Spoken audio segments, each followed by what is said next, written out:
সকালবেলাতে যখনই আমার হাতে খুব কম সময় থাকে, বাবু স্কুল বাসের টাইম হয়ে গেল, টিফিনটা এখনও তৈরি করা হয়নি, তখন আমি এই ধরনের রেসিপিগুলোকে বেশি ট্রাই করি বাবু স্কুলে টিফিনে দেওয়ার জন্য।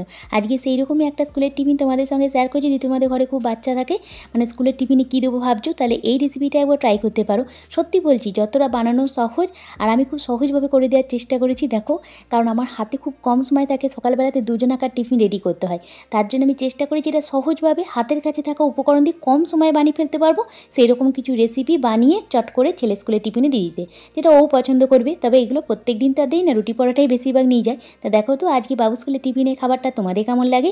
এর জন্য আমি একটা মিক্সিং জার নিয়ে নিলাম, তার মধ্যে আমি একটা ডিম ভেঙে দিয়ে দিলাম, চিনি গুঁড়ো দিয়ে দিলাম, দুধ দিয়ে দিলাম। এরপর আমি দিয়ে দিচ্ছি এখানে আমি ময়দা। তোমরা এখানে আটা দিতে পারো, ওটস দিতে পারো, যে কোনো কিছু দিতে পারো। আমি এখানে 1 কাপের মতো ময়দা দিচ্ছি, কারণ আগে একদিন ওকে আটা দিয়ে চকলেট দিয়ে তৈরি করে দিয়েছিলাম, তো ওর ভালো লেগেছিল। আজকে ভাবলাম একটু ময়দা দিয়ে করে দিই, তার জন্য এখানে আমি 1 কাপ ময়দা দিলাম, 1/2 কাপের মতো দুধ, একটা ডিম, আর 1/2 কাপের থেকে কিছুটা কম আমি চিনি গুঁড়ো দিয়েছি, 1 চিমটি মতো লবণ দিলাম।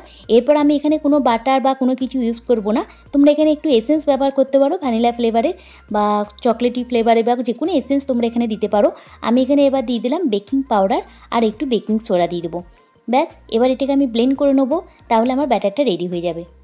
খুব সহজ ব্যাটারটা বানানো, খুব একটা বেশি কঠিন নয়। এই ব্যাটারটা বানিয়ে তোমরা ফ্রিজে রেখে দিতে পারো, পরের দিন স্কুলেতে যাওয়ার আগে ওই টিফিনে ওয়াফেল মেকারে দিয়ে তোমরা তৈরি করে দিতে পারো।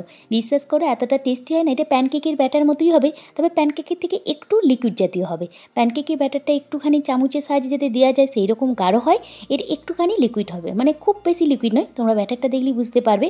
ব্লেন্ড করে নিয়ে নিলাম, আমি মিক্সিং জারের মধ্যে করে নিচ্ছি, যাতে আমার ব্লেন্ড করতে সময় লাগে, মানে সময়টা যাতে কম লাগে, তার জন্য আমি এই পদ্ধতিতে করেছি। আমি সবসময় প্যানকেকি ব্যাটারও মিক্সি জারের মধ্যে করি, যাতে তাড়াতাড়ি হয়ে যায়। আর হাতে খুব কম সময় থাকলে মানে তখনই আমি করি, আর যদি হাতে বেশি সময় থাকে তাহলে ফেটিয়ে সুন্দরভাবে তৈরি করি। যাই হোক, খেতে ভালো হয় আর টেস্টিও হয়, বানানো খুব সহজ হয়ে যায়। এরপর আমি একটা তোমার ওয়াফেল মেকার নিয়েছি, এটা আমি অনলাইন থেকে নিয়েছি। আমি এর আগে 2-3 বার তোমাদের সঙ্গে লিঙ্ক শেয়ার করেছি, আজকে পারলে লিঙ্কটা শেয়ার করে দেবো। এবার একটু বাটার মাখিয়ে নিলাম ভালো করে গরম করে, দিয়ে এরপর যে ব্যাটারটা আমি তৈরি করেছি, দেখতে পাচ্ছি ব্যাটারটা ঠিক ওয়াফেলের জন্য ব্যাটারটা ঠিক এইরকমই হয়। তোমরা এখানে একটু এসেন্স দিতে পারো, ভ্যানিলা ফ্লেভারের কোনো এসেন্স, আমি এখানে কোনো এসেন্স ব্যবহার করিনি।